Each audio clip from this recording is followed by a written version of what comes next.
Hey, what's up, guys?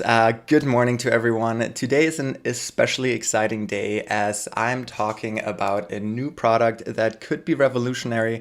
It is a little bit controversial, and it could also just be a crazy marketing stunt.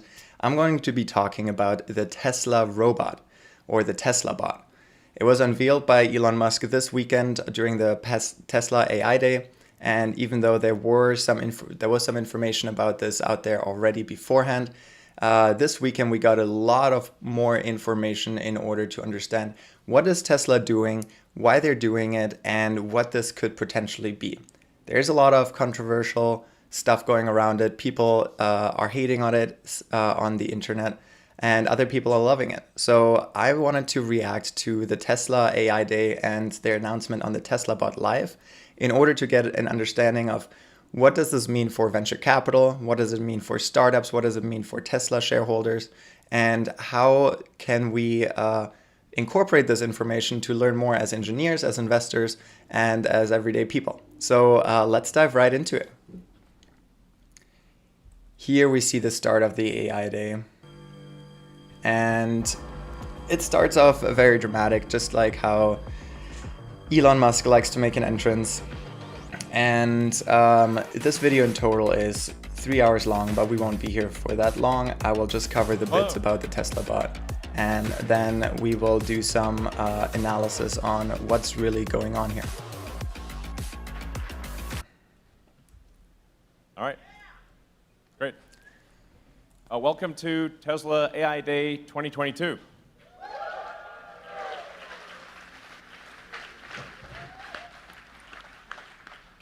We've got some really exciting things to show you. I think you'll be pretty impressed. I do want to set some expectations with respect to our Optimus robot. As you know, last year it was just a person in a robot suit. But we've come a long way, and it's. I think I'm going to speed this a little bit up just because the intro is a little bit slow. Elon likes to talk with his own specific cadence. For full self-driving, as well as how they apply to, more generally, to real-world AI problems like a humanoid robot, and even going beyond that. I think there's some potential that what we're doing here at Tesla could make a meaningful contribution to AGI. And I think actually Tesla's a good entity to do it from a governance standpoint, because we're. So here Tesla. So let's look what he has to say. With one class of stock, and that means the public controls Tesla, and I think that's actually a good thing. He mentions that it's good for Tesla to build this just because it's a publicly owned company. And I think he's directly addressing some of the haters out there that say Elon Musk is controlling the world. But here he's just like saying, no, I don't actually control all of Tesla. This is a publicly owned company by investors like you and I. And because of that, it is usable for many different people. So if I go crazy, you can fire me. This is important. Maybe I'm not crazy. I don't know. Yeah, so we're going to talk a lot about our progress in AI autopilot, as well as the progress with Dojo. And then we're going to bring the team out and do a long Q&A. So you can ask tough questions, whatever you'd like, existential questions, technical questions. But we want to have as much time for Q&A as possible. So let's see, with that, you guys want to say anything? Hey guys, I'm Milan. I work on autopilot and the Tesla bot. And I'm Lizzie, mechanical engineer on the project as well. Okay. So should we bring out the bot? Before we do that, we have one little bonus tip for the day. This is actually the first time we try this robot without any backup support. Cranes, mechanical mechanisms, no cables, nothing. Yeah. I wanted to do it with you guys tonight, but it's the first time, so let's see. You ready? Let's go. All right, here we go. This is the exciting part. Let's slow this down a little bit. All right. We see a very machine-looking robot. It looks pretty sleek in my opinion. It actually looks better than I had thought. And it can walk, so that's a good first step. We got some chunky thighs there, and actually the battery pack and the computer doesn't look as big as I had expected it to be. The actuators are a decent size. And the movement looks fairly natural. It looks like it isn't stuttering a lot or has balance issues. It looks very almost human-like. I think the bot got some moves too.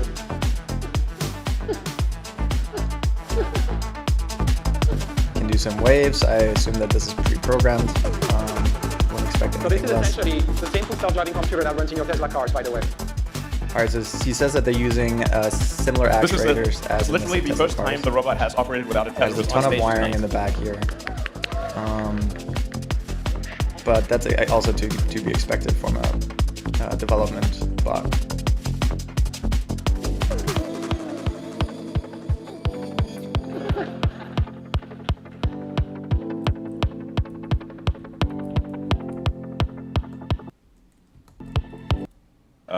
So we'll show you some videos now of the robot doing a bunch of other things, which are less risky. Yeah. We should close the screen, guys. Yeah. All right, so this is exciting. Here we see what on the left-hand side we can see what the robot can do, what it sees. All right, it Yeah, can we carry wanted some to show a little boxes. bit more what we've done over the past few months with the bot, and just walking around and dancing on stage. Can place boxes. I mean, Just here it's humble still beginnings, attached, so but, just you probably can for see safety the autopilot neural concerns. networks running as is, just retrained for the bot directly on that new platform. That's my watering can. Yeah. When you see a rendered view, that's the robot. That's the world the robot sees. So it very clearly It can identifying water objects. things. That is really Like, exciting. This is the object It is very pick up, slow, picking but it up. again, to be expected. Yeah. And all right, this is We actually use fairly the same impressive. process as we did for autopilot to collect data and train neural networks that we then deploy on the robot. That's an example that illustrates the upper body a little bit more. And Something this that is we'll really- try to nail down in a few months, over the next few months, I would say, to perfection. This is really an actual station in the Fremont factory as well that it's working at. Yep. So. Absolutely. So, sort of rough development robot using semi-off-the-shelf actuators, but we actually have gone a step further than that already. The team's done an incredible job, and we actually have an Optimus bot with fully Tesla-designed and built actuators, battery pack, control system, everything. It wasn't quite ready to walk, but I think it will walk in a few weeks. But we wanted to show you the robot, something that's actually fairly close to what will go into production, and show you all the things it can do. So let's bring it up. All right, just to summarize here, he said that that's actually not the robot that they're gonna plan to put into production because it's just a development robot and it looks very rough on the edges. So here we see what they're actually working on. He says it doesn't walk yet, but all right, wow, this looks much better.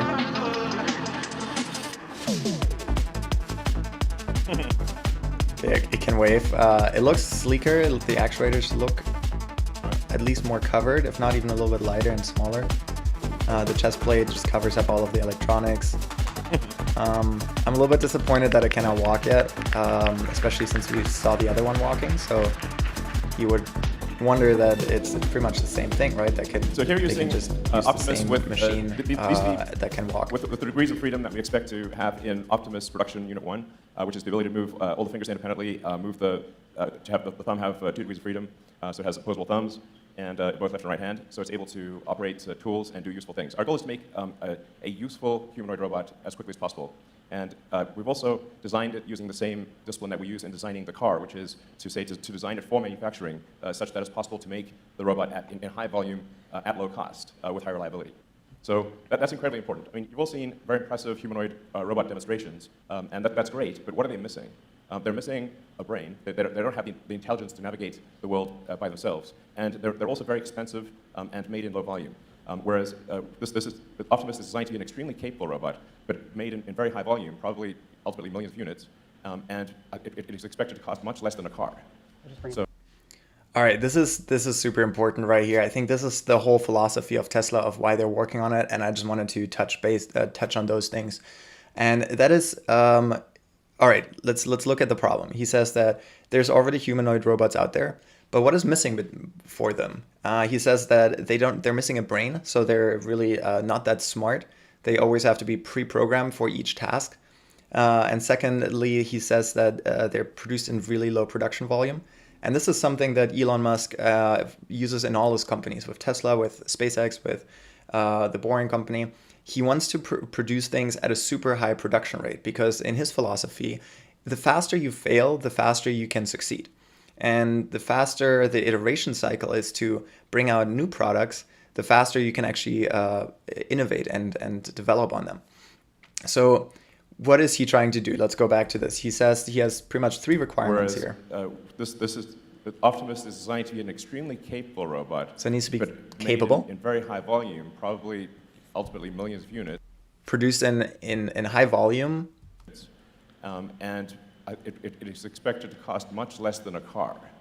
I'll just bring it So, directly to the right here. I would say probably less than $20,000. And it needs to be cheap. So it needs to be capable and do the things that humans are designed for. It needs to be high production volume, and it needs to be extremely cheap. So he says his price target is less than $20,000, but we've seen him have some price targets before with some of the Tesla cars. So I wouldn't bet the horse that it is going to be less than that, but it could be. I mean, who knows? Maybe they figure out a way to make this super cheap, and maybe they are just planning to make money on it down the road as they develop an ecosystem around this robot.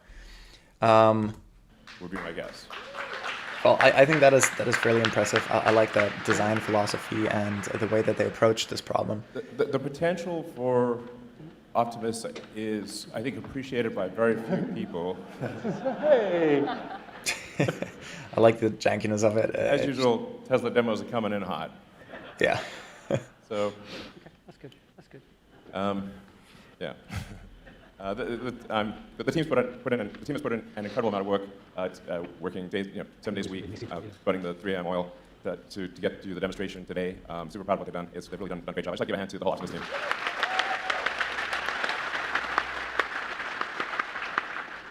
So, Keep in mind, this is a recruiting event too, so he is really applauding the team, not only because they do a good job, which is the main part, and obviously building a robot like this is incredibly hard. I've worked in systems engineering for robotics before, and this is very, very impressive.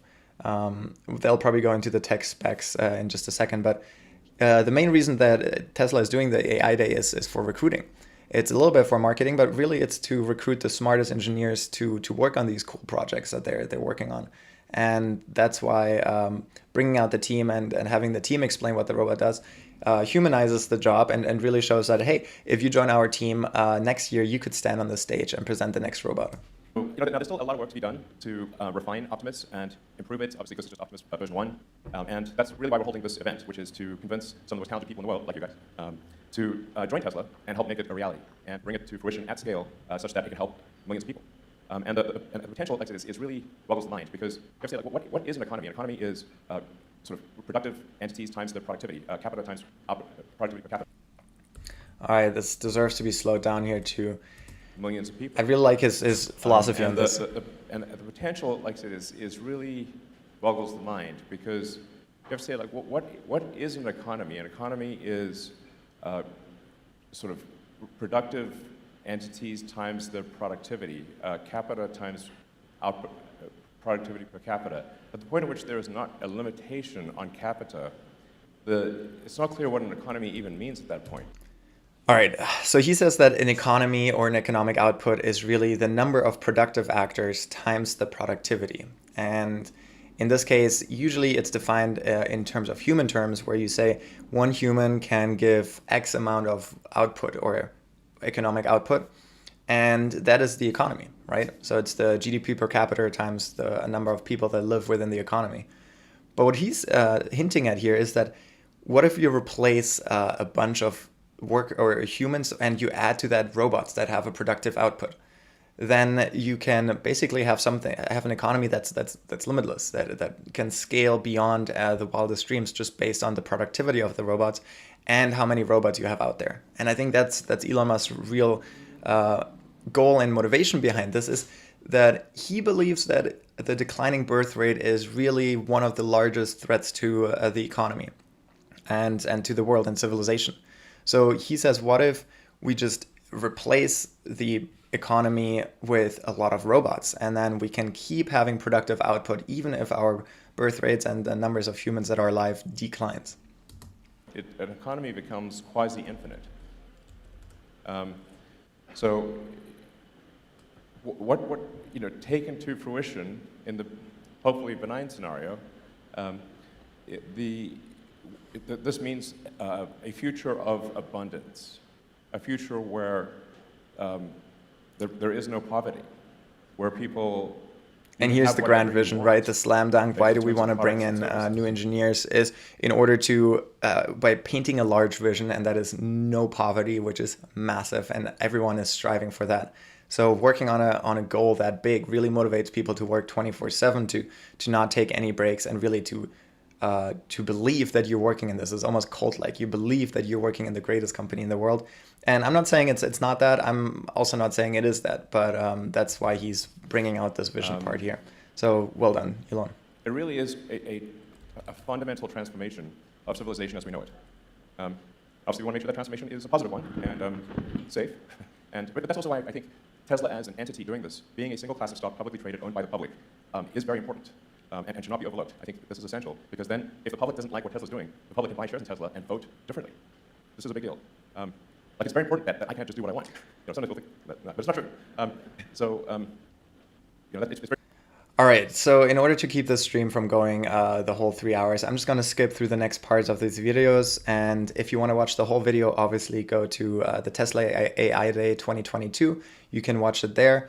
If you would like to hear more thoughts, more of my thoughts on this, and do a full reaction video to the whole video, let me know in the comments, and let me know what you'd like to learn more about. But I'm just going to talk briefly over a few of the key points that I see here in the slides, and why they matter, and then I will talk about my thoughts of the Tesla bot as overall.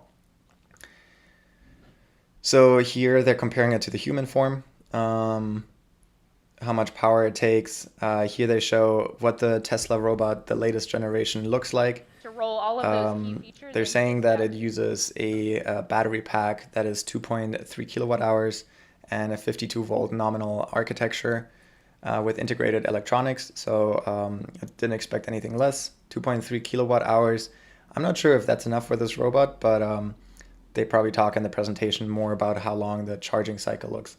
The bot brain is very important. This is one of their specialty. They can really look into using some of the custom AI chips that they're building for Dojo or for the Tesla car, and really pack all of that computer system right in there to make it more efficient and to not have massive robots.